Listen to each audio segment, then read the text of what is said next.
What's up, everybody? I am excited to bring this show to you. We've got a pay-per-view prediction show for you for AEW Revolution. This will be this Sunday, March 7th. The kickoff show is going to start at 7. The main card is going to start at 8 o'clock. A little bit of a different show with AEW doing it on a Sunday. Normally they do it on a Saturday. We'll be honest, not looking forward to being up past midnight on a Sunday and getting up for work at 5:30 in the morning the next day. But sacrifices we make for wrestling, they tend to be worth it. So I am very, very much excited for this card. We've got 8 matches on the main card with 1 match on the kickoff show. So we'll get into those predictions. We've got a couple other big things going on here. We've got a couple of new faces that we will end up seeing. We don't necessarily know who those faces are, so we'll get some surprises with that. We've got a very diverse match set here. We've got a lot of stories. We've got a lot of stuff on the line. So last year's AEW Revolution was just a few weeks before the entire world went into shutdown for COVID and all those things.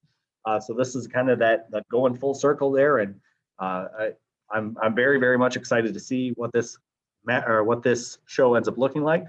Because again, last year the show was very, very good. Last year, just as a reminder of what we saw Young Bucks and Hangman, we saw Jericho and Moxley, we saw Chris Statlander and Nyla Rose, we saw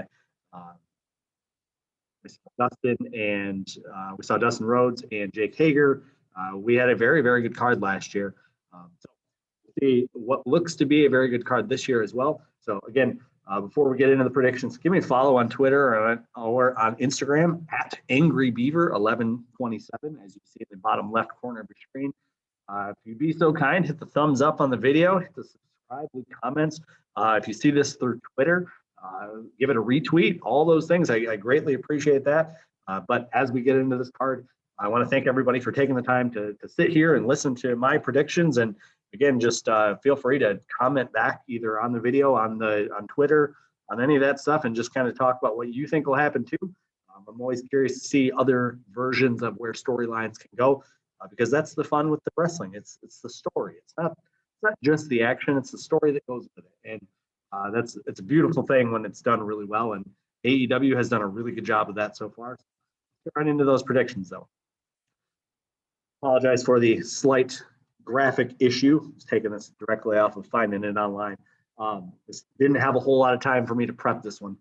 Paul White, formerly known as The Big Show, no more BS, as he said on his t-shirt. He's going to make a major announcement regarding AEW's next major signing. He claimed that it is a Hall of Fame worthy signing. I think the phrasing of this matters with the Hall of Fame worthy element of this. There's a variety of people that I think this could be, but I think the fun, quick, easy names are you talk Brock Lesnar, you talk CM Punk, you talk Kurt Angle. Those are all guys that are Hall of Fame level and have no current contract. They're not tied to WWE. There's a variety of other options that are out there. To me, the option that actually makes the most sense is somebody who's got a relationship with Paul White dating back into WWE, and a guy who we have seen very recently on WWE, but has not been mentioned since one of his most recent appearances. And it was an appearance that we were waiting a long time to see. WWE has not mentioned Christian in a few weeks. I wouldn't be shocked to see Christian now being in the elite team there. So I'm going to predict that appearance is Christian. I'm going to do that with my heart, but I will not be mad if it's Brock or Kurt Angle or CM Punk. People have speculated a variety of other things because he even mentions Hall of Fame worthy. He never says wrestling Hall of Fame. So, I mean, shoot, for all we know, Michael Jordan's going to show up, but I don't think that will happen. But I'm going to go with Christian as a prediction of who's showing up. So we'll see that too. So as we get into actual matches, though, we'll get into the buy-in. We got Thunder Rosa and RIHO. They're going to take on Dr. Britt Baker, DMD, and Reba. This is a match that just kind of got tossed together, and it's, again, just a way of getting your talent on the card. And I think last year they put Britt Baker on a buy-in, and people were like, why is this on a buy-in? She's been on a couple of buy-ins and in tag matches too. Given how this match is going to go, I think this will be a nice, good length match. It'll highlight the talent here. Reba hasn't really been in the ring a whole lot, but she does have experience there. So I think the match will be pretty fun. But I think you've got quite a few people here that you're trying to build up. And so you really have to figure out who can survive the pin without having it affect them in a negative way. I don't think you're going to pin. You just had her lose to Nyla Rose, and that bothered me. Britt Baker should be, for all intents and purposes, in my opinion, she should be fighting for the AEW Women's Championship later on in the card. But this is what we've got, so this is what we're going with. Britt Baker and Thunder Rosa do have a pretty good rivalry there. Britt and RIHO have had some pretty good matches in the past too. These are three people that I really don't think you want to be pinning right now. So for that reason, I'm going to say that Reba gets the pin, as in being the one that gets pinned. So whether it's Thunder Rosa or RIHO, to me, doesn't really make a huge difference. I think if Thunder Rosa pins her, that can kind of reignite the feud between Thunder Rosa and Britt Baker. And then maybe you get that again somewhere down the line. So I'm going to go with Reba to take the pin. And again, I'll suggest that Thunder Rosa is going to be the one that does it. We also haven't seen a whole lot of RIHO lately, so maybe that's her spot too. So, but I'm going to go with Thunder Rosa and RIHO as your combined tag team win.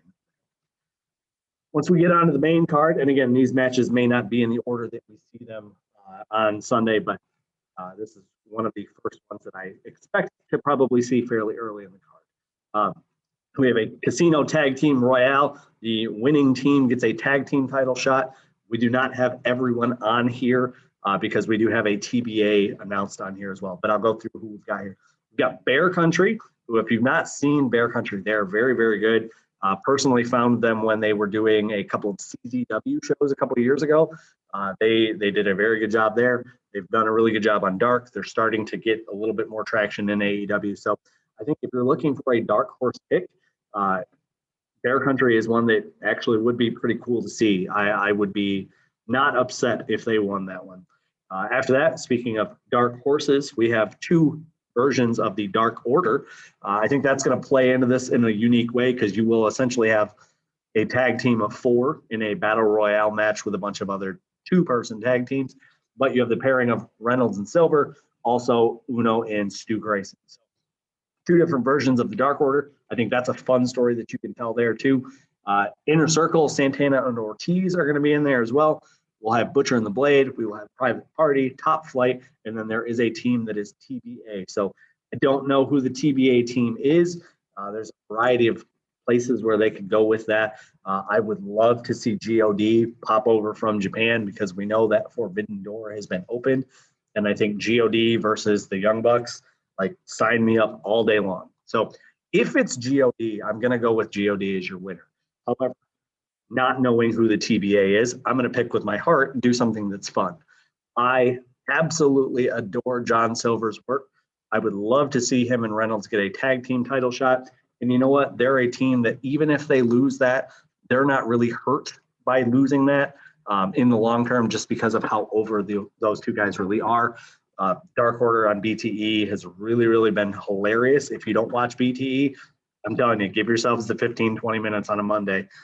Do it. It's very much worth watching. So I'm going to pick Reynolds and Silver here, but if it's GOD as your TBA team, Gorillas of Destiny, for those of you who do not follow New Japan, this is Tama Tonga and Tonga Loa, who are in that same Anoa'i family.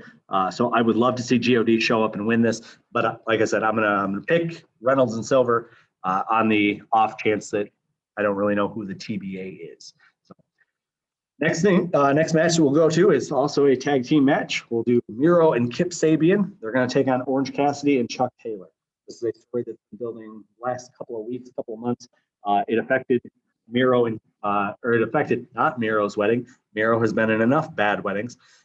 Kip Sabian and Penelope Ford, their wedding was kind of the crux to that story that they built there. We saw Chuck Taylor basically being stuck as MIRO's young boy. So I think because of that whole angle and what they've been doing there, I think you're going to see Orange Cassidy and Chuck Taylor get the win. You're going to get that fun babyface moment. I do feel bad that MIRO, once again, will be on the losing end of things. So for that reason, I think Kip is going to be the one that takes the pin. And it sucks that right after him getting married that he's got to take a pin. But I think the overall story that you're trying to tell here, the babyface nature of Chuck Taylor and Orange Cassidy, you want to keep building them up. So I'm going to go with Orange Cassidy and Chuck Taylor to take the win, and I have a feeling that Kip Sabian will be the one getting pinned. So, Face of the Revolution ladder match. Winner of this match is going to get a shot at the TNT title. Again, this is one where we do not have a complete graphic because things were being changed, and there is a TBA on this one as well. So on your graphic, you can see there, we've got Cody Rhodes, we've got Scorpio Sky, we've got Lance Archer, we've got Penta El Zero Miedo, Pentagon Jr., for those of you who don't follow AEW closely enough to know this, that he has gone through a little bit of a name change there. Max Caster also is not pictured here, but he did win a shot in this match yesterday. I think Max Caster, as a face of the Revolution, getting a TNT title shot, I think that's a very cool story. I think he and Darby playing off of each other can be very, very good. And again, you've got two very young talents there, but there is also a TBA in here. And again, we don't know who the TBA is. That's part of the fun with this. If it's Ethan Page, I think that would be a cool spot. And I know last year when they did a TBA at, I believe it was Double or Nothing, when I believe it was Brian Cage, when he first showed up, he showed up in a ladder match, won it, got a shot. We kind of saw that story play out before. So I wouldn't be surprised if they went back to that well again, but AEW also does like to swerve it a little bit. So variety of ways that you can go here. Again, not knowing who the TBA is makes me a little nervous, so I'm going to pick the TBA as my formal pick. But I think Max Caster as your other pick is one that makes a lot of sense. Scorpio Sky would be very cool. He hasn't had a TNT title match in a while, but we've seen Cody and Darby a couple of times. We don't need to see that again quite yet. Penta hasn't really done a whole lot to really kind of get that spot either. And again, we've seen Archer go after the TNT title a few times too. I don't think you want to go to that well again yet when you still have other options there too. So I'm going to go with either the TBA or Max Caster as your winner there. But again, hopefully that TBA is Ethan Page, because I would like to see him on TV again. But again, we'll see who that person is. We got our big money match. I'm very excited for this one. It's a gimmick match. It's a match that if you didn't put this stipulation in it, I'd kind of go, why are you doing this? But the story that they have done with this has been very, very funny. I've really, really enjoyed it. I think it's highlighted Hangman Page in a very good light. I think it's done a good job of showing this new version of big money Matt Hardy, who is basically this evil carny who's taking everybody's money. So I think as far as picking your winner here, to me, this is very simple. Hangman is the younger guy. He's the guy you're really trying to build. I'll be honest, not to give away my pick for a little bit later, but I don't think anyone's beating Kenny Omega until we see Hangman Page, and I don't think we're going to see that match for quite a while. I think they're going to let that build over the next several months. I wouldn't be surprised if we didn't see it until Full Gear in the winter time. So I'm going to pick Hangman Page here because, again, you're going to use that younger guy. Matt Hardy doesn't really benefit anything from winning this match. The idea that carny Matt Hardy loses all of his money, I think is funny, because then what do his partners start doing? Because we've seen him work with Private Party. We've seen him starting to work a little bit with TH2. We've seen him working backstage with quite a few people. And I think if all of a sudden this carny loses all of his money, what's the incentive for the other guys? He can also get very aggressive with those guys that he's contracted to, and he can try to start charging them more. I think you've got a lot of fun stories that you can do there. So to me, this is very simple. You put this win to Hangman, and then you play the story out from there. So Hangman, for me, is your winner. Got the AEW World Tag Team Championships online. You've got your champions, the Young Bucks, who are going to take on Chris Jericho and MJF. This is a tag team that has formed over the last couple of weeks, couple of months, and they earned this by winning a Battle Royale. You can see they like to do the Battle Royales for the title shots. I'm not opposed to that, but I do think they need to be careful of not doing that too many more times in the near future. Start putting together tournaments and those types of things. I know you got a lot of stuff to put on TV, but titles should be won with, title shots should be won with matches, not with throwing somebody over a rope. But I think the story that you have here is a very fun one, again, that you can tell here. You've got Chris Jericho, who is 50 plus at this point. He's not a young pup anymore, but MJF certainly is. MJF has been incredibly well protected. He has not taken too many pins in his time in AEW. I believe it's only one, but I don't want to put that out there as fact because there might be one or two that I'm missing. But MJF has not been pinned very much. So I think MJF probably won't get pinned on Sunday. I think the story that you can tell here is dependent upon what that tag team battle royale earlier in the night looks like. If Santana and Ortiz win that match, then I think you could see Young Bucks drop this title here, because then you'd have Inner Circle versus Inner Circle, where the real tag team of Santana and Ortiz takes on this thrown together singles stars. And I think that can be a very cool story. I think what you will end up seeing, though, is most likely Jericho taking the pin from either Matt or Nick. But I think Young Bucks are going to be your winners here. And again, I think Jericho is going to be the one that gets pinned, because then I think what you can do with that story there is MJF's mad because Jericho cost him another title that he could have won. And once again, he gets screwed out of a title like he has been before. And then I think you can kind of start that dissension there.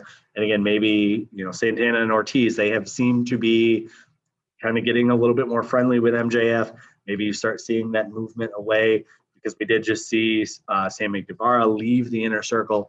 You might see that kind of split to where now Jericho ends up as kind of that last remaining dude and everyone else just kind of ditches him.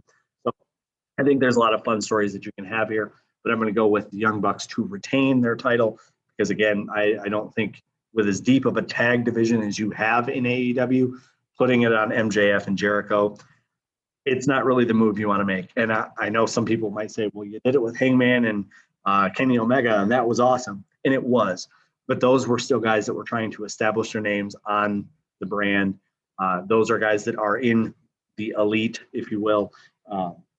Those are kind of those top-level guys that you're still trying to build up to an American audience. Chris Jericho is very well known in an American audience. MJF, he's good enough on his own where he doesn't need that rub.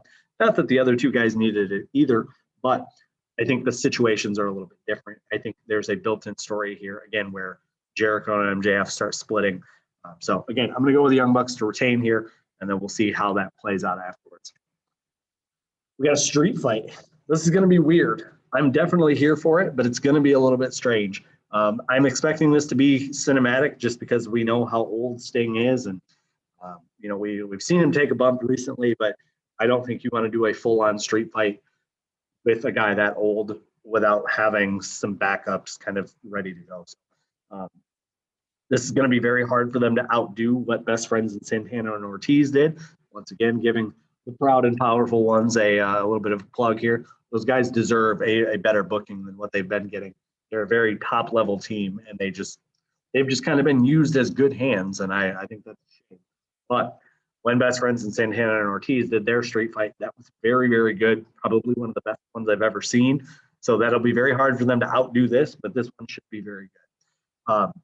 As far as who's your winner, I think Sting and Darby Allin, that's your safe play as your win there. You don't bring Sting back to then have him lose. You also don't have your TNT champion lose this match either, because again, TNT, that's your brand. Like, you don't want to have him lose a match, especially when it's a non-title match either. So, Brian Cage has been very well protected. Ricky Starks has done very well. This is going to be a match that's going to be very good. It's going to be very violent. It's going to be, to me, it's going to be fun. But I think given the things that you're dealing with titles, with returns, with not trying to, ruin certain titles, I think you're going to end up seeing Ricky Starks be the one that gets pinned here. Whether it's Sting or whether it's Darby Allin, to me, it doesn't make a huge difference. I would probably say let Darby get the pin, because again, what does Sting benefit from getting a pin? There is the fun story of, hey, look, he came back, he got a pin. But I think the idea of Darby or champion pinning somebody is the right way to go. We just saw he had, his match with Brian Cage before. We've seen how all that works. So I don't think you want to pin him again. So hopefully you get Darby pinning Ricky Starks, and then you can kind of take that in a different direction. And then hopefully Cage can do something with this FTW title, because they really haven't been doing very much. So to me, the #1 contender ladder match that we'll have earlier in the night. That'll also play into this too, I think. So that'll be interesting to see how that affects things too. But again, I'm going to go with Darby to pin Ricky Starks. AEW Women's World Championship match between your champion Hikaru Shida versus Ryo Mizunami. Mizunami won the AEW Women's World Champion Eliminator Tournament that was mostly on YouTube. They did a couple other matches on Dark. They did one on Bleacher Report. So it didn't go very well, and then they had to put it up on YouTube anyways. So the build to this has been fun. I think it's done a good job of highlighting the women. Fully understand the critique that it should have been on Dynamite, but I think given the timing that you had and given the fact that half of your tournament was happening on another continent, I do understand why they did it the way that they did it. And I thought they did a good job with it. I really did. I watched all of it, and the women in ring, fantastic. But to me, this match it's missing a little bit. And again, no disrespect to Shida, no disrespect to Mizunami. To me, this should have been a Shida Britt Baker match. We should have been getting Britt Baker winning this title. And I don't really know why we're not getting it, other than just, hey, we want to highlight some more of these international stars. And I'm good with that. But to me, Britt Baker should be your champ. But she's not in this match, so that's not really in play here. So I'm going to go with Shida to retain her title. And I don't necessarily love that because she hasn't been used a lot this whole year. But we also haven't seen a whole lot from Mizunami. So it's kind of that tough spot of it's hard to pick people when they haven't really been being used at all or even in the country at all. So that does make this a little bit harder. But I think if you keep it on Shida, you can then at your next pay-per-view or sometime in between, you can get the title off of her onto somebody else and you're not hot-shotting your title. I know Britt's going to have to kind of sit and wait her turn now because she did lose to Nyla Rose in that tournament, and we saw all that stuff happen. But I'm waiting on Shida to drop it to somebody else. And again, no disrespect to Shida. They've booked her terribly.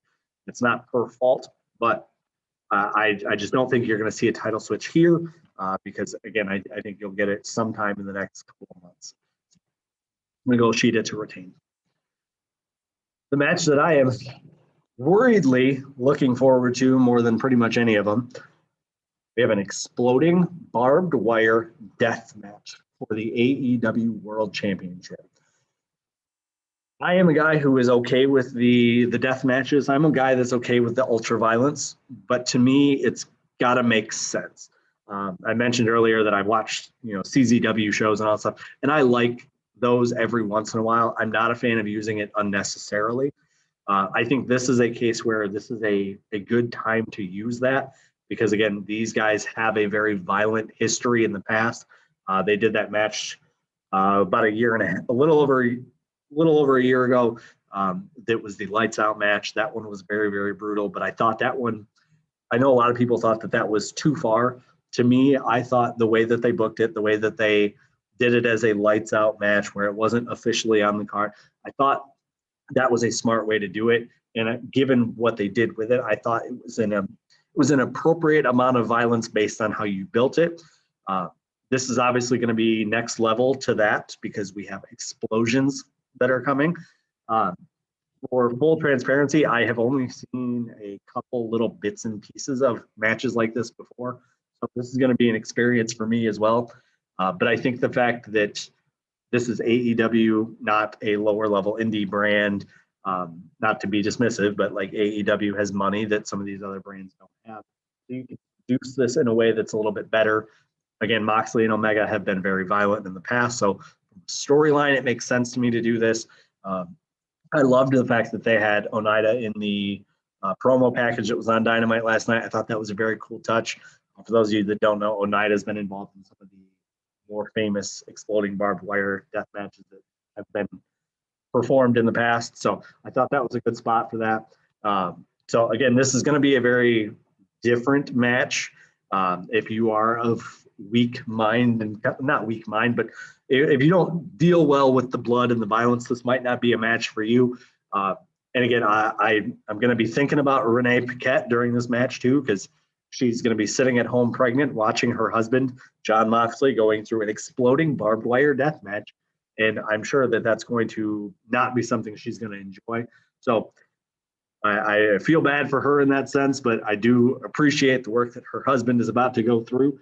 And I think this is a good way to realistically write him off of TV for a while, and then he can go home and he can hang out with Renee and do what he wants to do there, and let the baby show up and kind of enjoy being a dad for the first time. Because I tell you, as a father, that's a very cool experience.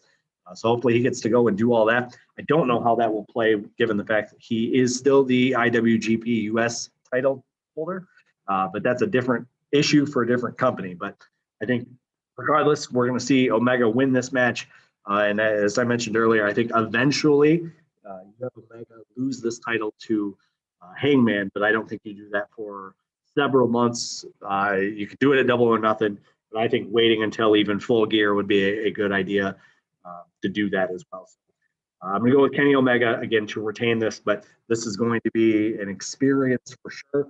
And while I don't love staying up until after midnight for a on a work night, but for something like this, we'll make that sacrifice every once in a while.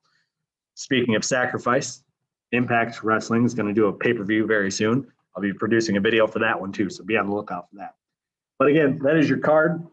So in my opinion, we're going to see some really good matches. We're going to see some probably uncomfortable spots. We're going to see some cool stuff too. We're going to see some new faces. So again, very excited for this pay-per-view this weekend. I want to thank everybody for watching. I know this was a little bit longer, but again, when AEW only does pay-per-views every few months, that's a lot harder to get those in 10, 15 minutes. So appreciate those of you that stuck around and listened to everything that I had to say. Again, feel free to leave a like, leave a comment, give me your own match card of who's going to win everything, do all that stuff. I love to get that interaction. Give the video a thumbs up. Follow me on Twitter. Follow me on Instagram at AngryBeaver1127. And leave your own predictions. If you see this on Twitter, give the post a retweet. I'd appreciate that. But again, thank you so very, very much for watching. Again, AEW Revolution this Sunday, March 7th. Kickoff show is on at 7. Main card is on at 8. And if you are watching in the US, you can get this on pay-per-view through Bleacher Report Live. So again, thank you so very much for watching. And until the next pay-per-view, we are out.